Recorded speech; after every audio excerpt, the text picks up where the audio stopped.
Hello, everybody, and welcome to the Adult Chair on RashPixel.fm. I'm Pete Wright, and I'm here once again with Michelle Chalfant. Hello, Michelle. Happy 2017, Pete. Happy 2017 to you. Can you believe it? Happy New Year. Goodness. All I can tell you is I'm glad I don't write checks anymore. That's the Why? one thing about New Year's. Yeah. I don't write the date anymore. I am dateless, which is a really nice change. That's what I'm most grateful for this New Year's season. We are, we have a little bit of a different episode today. You decided to go rogue again. I didn't mean to. I really did not mean to. This was unintentional, not planned at all. Not at all. I love it. Yeah, I didn't mean to. So you say. I know. This came about. We're talking about today the imposter syndrome, right? What it means when we go through life feeling that just sort of gentle nudge, that voice in the back of our head tapping us, saying, "You're a fraud. You're an imposter. You don't know as much as you think you do. People don't respect you as much as you think they should." That is a common refrain that we hear from people. And I feel like I brought this up many moons ago. This has been on our editorial calendar for a long, long time. Yes. And we're finally coming around to it. What is it that finally bit you to talk about this? It's kind of a combination of things, because I know when I have clients that come in, or anybody really, that says, I have something I need to talk to you about. I have something I need to tell you. I'm like, okay, tell me. Like, it's a big secret. And I know that it feels that way for sure. I know it because I get the same way. Sometimes I just feel like I shouldn't be in the position I am in, or I shouldn't be a mom. I'm just not really good. I'm terrible. Or, I just feel like a total fraud. I shouldn't be doing fill in the blank. Fill in the blank, whatever it is, whether it's a job or anything at all. And what I'm learning is we all have the same voice that says, I'm a fraud. Or what are you doing? I know I feel that way. Like sometimes when I'm getting ready for a podcast, I'm like, I'll hear the voice. And I like just, it's so much more empowering. By the way, as we sit in our adult chair, we are able to then witness these voices. And when I witness that voice that whispers, and sometimes it's pretty loud, but it starts out like, who do you think you are that's doing this podcast? I'm who said that? Right? And it's kind of whisper, and then it gets louder, like, you don't know what you're talking about. Yeah. Who's listening to you anyway? No one cares about what you're saying. And I'm like, oh my God, And then, of course, my belief pops up that says, I'm a fraud. I mean, what right do I have to do this? I mean, I don't know anything. What do I know? I know nothing. You'll eventually and then I start doubting myself. Right. You start to, that voice becomes truth. Exactly. And when we believe that voice, right? When we believe it is when our mood starts going way down. And it's like, I say this to people all the time. I'm like, when someone's saying something to you and you don't like it, we can either, as we do in the adult chair, remember, we let it go, or do you catch it? Do you catch those thoughts and hold them in your heart? Or do you kind of, as the baseball's flying in your head, do you duck and move out of the way? Or do you catch it with your baseball mitt and go, okay, this is mine. This must be true. This is Marcy lifting the football from Charlie Brown, right? Yes. I mean, that's what we have to do. You can't let Marcy move the football. It's true. It's so true. It's true. What I find is that we all feel this way.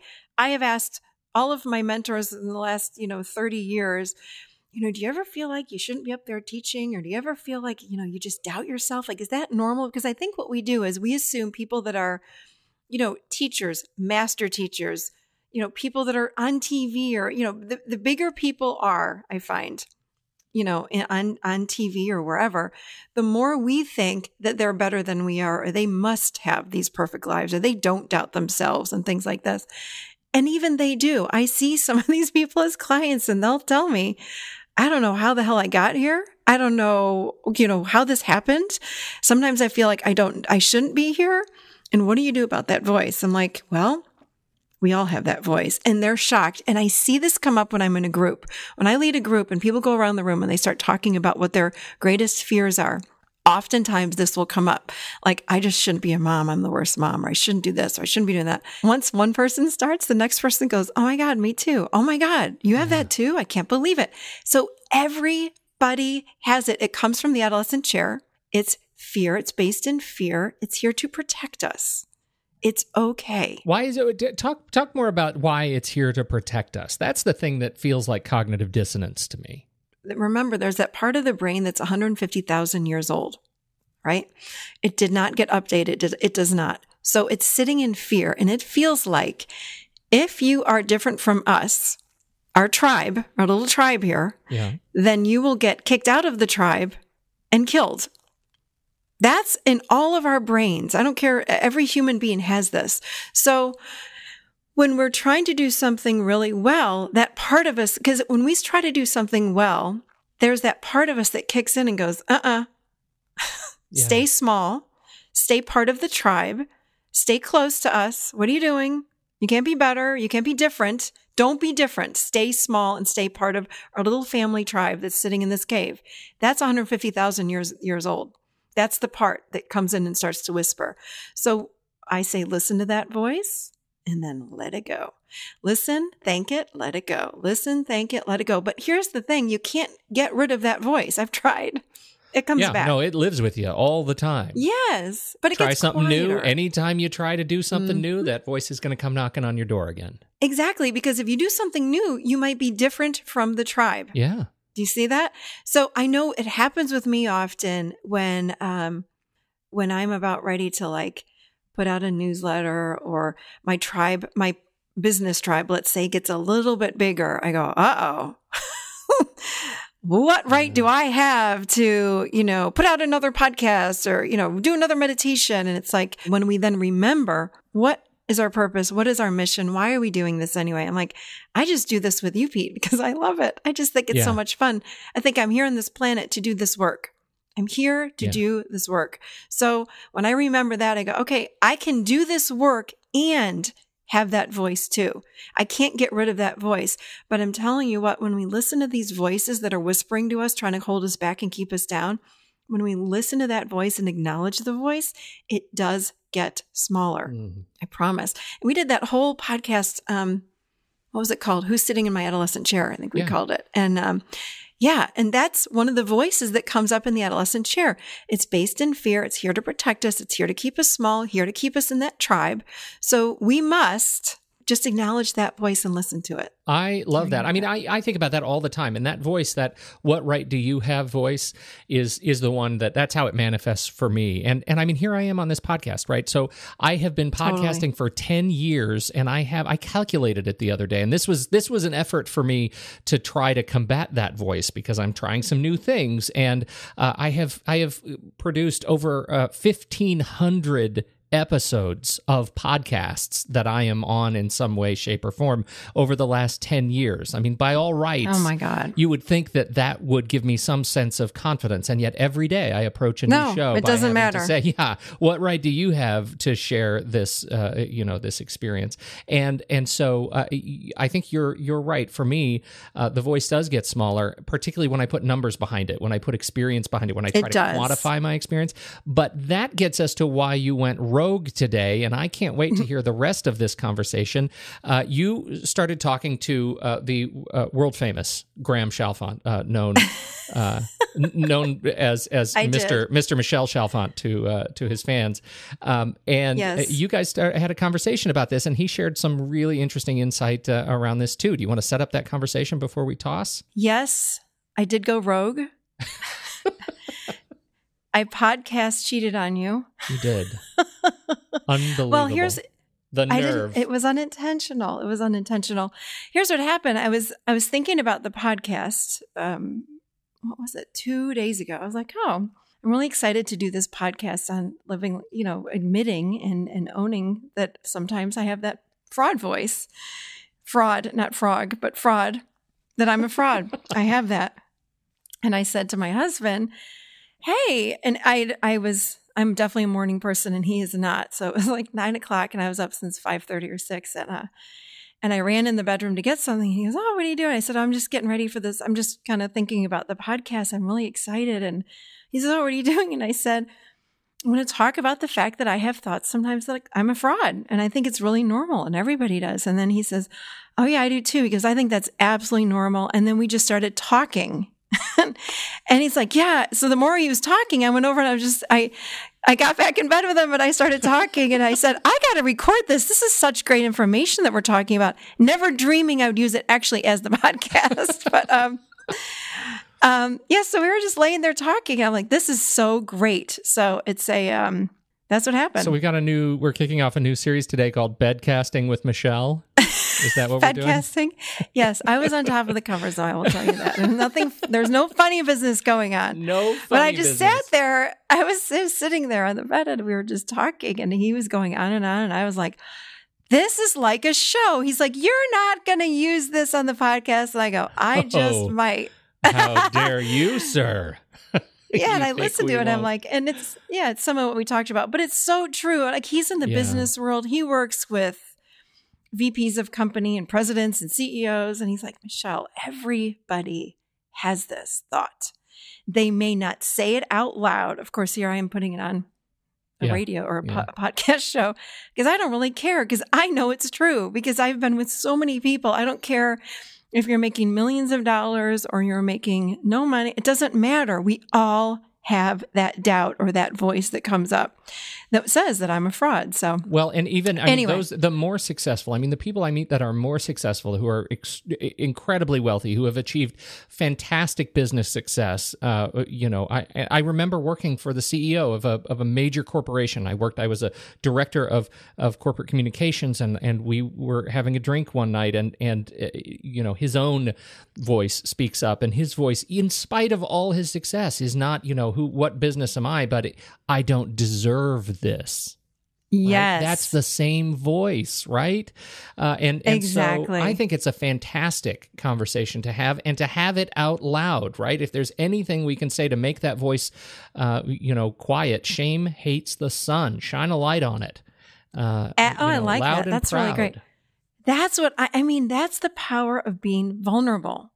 Right. When we climb in our child chair, we are vulnerable. And when we can sit and say out loud what we're feeling, and again, not everyone's going to put it out on Facebook and out on a show like this, but I find that when I do talk about the things that scare me the most, they're gone. There's no more power in that. I'm the one that has the power again. It's like, so what? Yep. It makes it like it's not a big deal. It takes all the charge away from it. There's nothing to hide from then. It's like, yeah, so what? And 9.9 out of 10 times people will go, oh my God, you too? Me too. Yeah. Yeah. So we all have it. We all have these critical voices inside of us. So. Well, let's go ahead and hand it off to you and to Graham in bed talking about being a fraud. I love that so much. Before we do that, don't forget, everybody, head over to theadultchair.com and you can learn more about the show. Sign up to this fancy mailing list. Start 2017 right. Great new resources coming to you via email that you can only get if you sign up for the mailing list.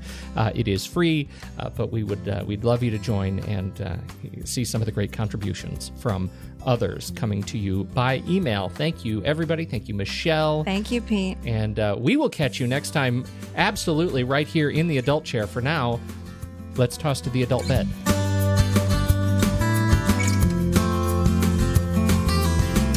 Hi, Graham. Hello, Michelle. Okay, so what did we just say about being a fraud? So the way to overcome the feelings of being a fraud is to have a mission or a vision that is bigger than really what your ego worries about. Your ego worries about yourself and your image and am I a fraud and blah, blah, blah. The adult chair, the mission, the vision would be, my goal is to help this group of people and help as many of them as possible. And whether I'm 100% right or not about this, if it's helping them, then I'm accomplishing the mission. So again, the idea of did the ego drop in at 7 or have you always had the ego or does it come in at 14 is largely irrelevant. But if you want to focus on that and worry about how the world thinks of you, then it becomes an issue. If you want to focus on, am I helping people? Then who the hell cares whether or not I got it exactly right, or even if I'm in the ballpark, if it helps them. And it makes them feel better. Right. So I think the feeling of fraud is, again, trying to protect the ego and the image and keep the mask up. And if you drop all that and focus on serving your tribe and your audience, what your mission is, you don't care if people think you're a fraud or if you're a fraud. I think for me too, it's like every time my business takes like a jump or a bump and it gets bigger, you know, is when it kicks in. That's when that voice starts creeping in again, like, uh-oh, like it's very safe right now. I've got a wonderful practice that's booked out for 2 months. I've got, this podcast. I've got a Facebook fan page with 3,000 people. So I've got all these things that are very safe. Nobody really says any negative comments every once in a while, but it's very safe. So when I take this next bump and I put an ebook out and I've got a closed Facebook group and all these other things, it's like I'm at risk of being ridiculed or judged or something like that. So here comes the voice that's trying to protect me and it's trying to do a good thing from the adolescent chair. The ego's coming and going, it's just a little whisper. Yeah, and then sometimes it gets loud.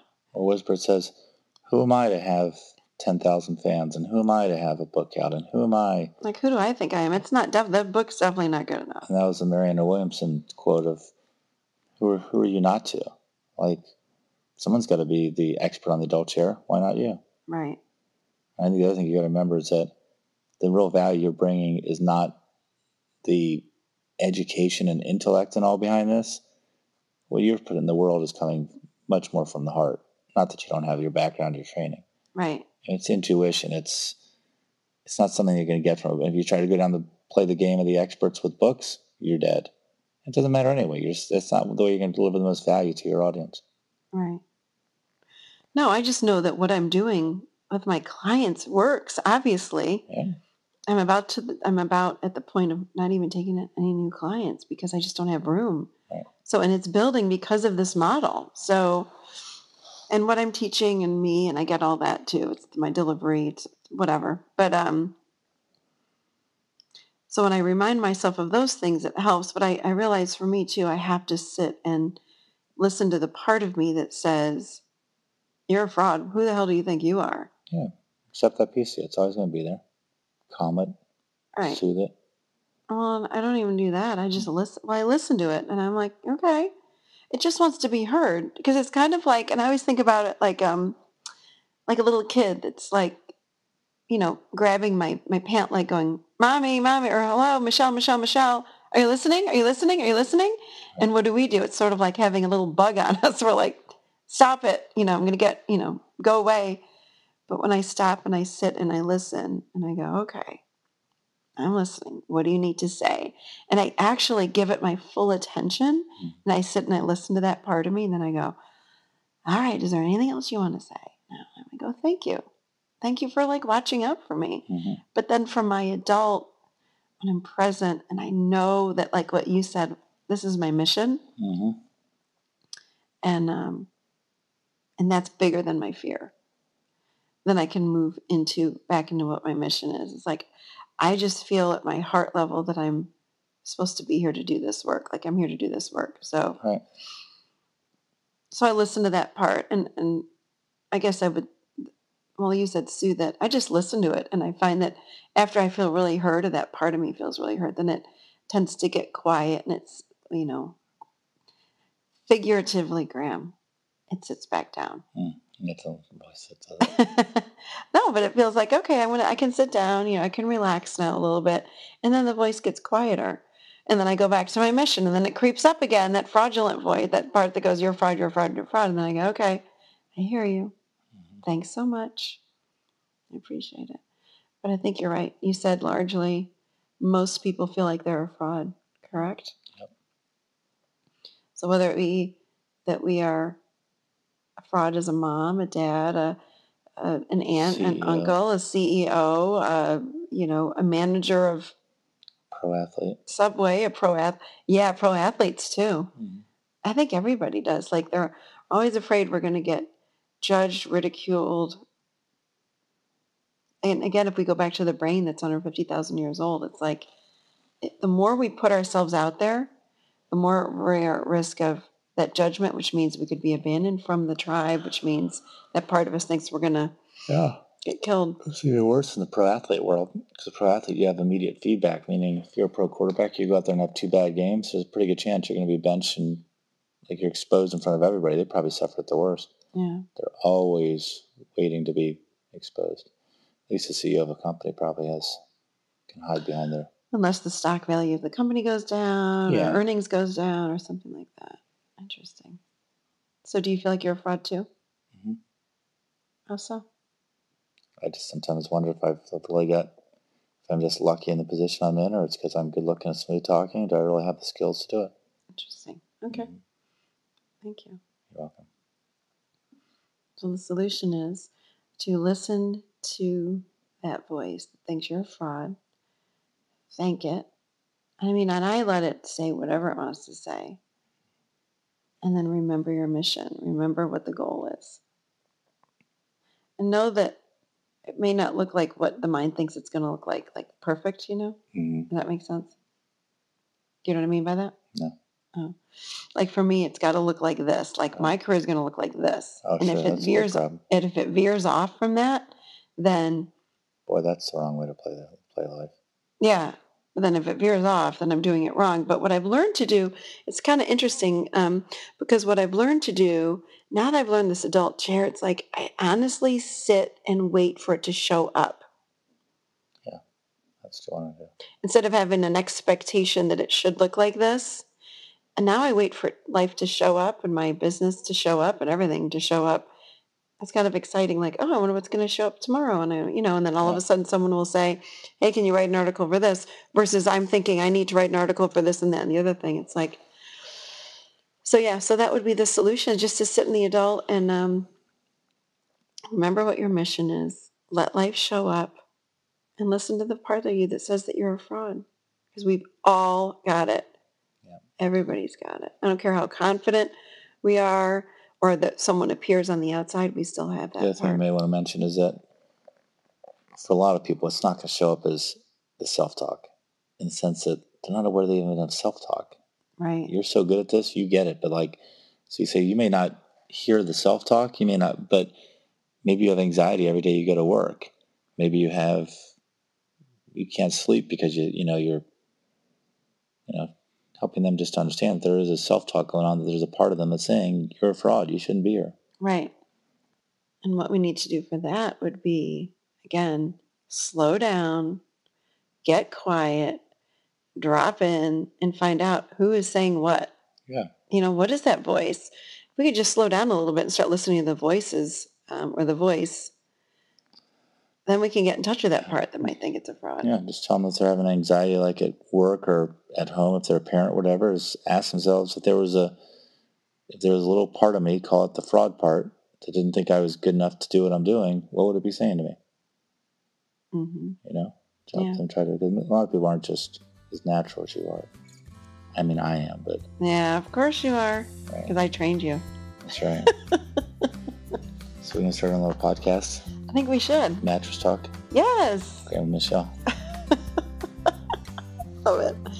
Anything else you want to say, Graham? No, this has been great. Thanks for having me in bed. Thanks for chatting.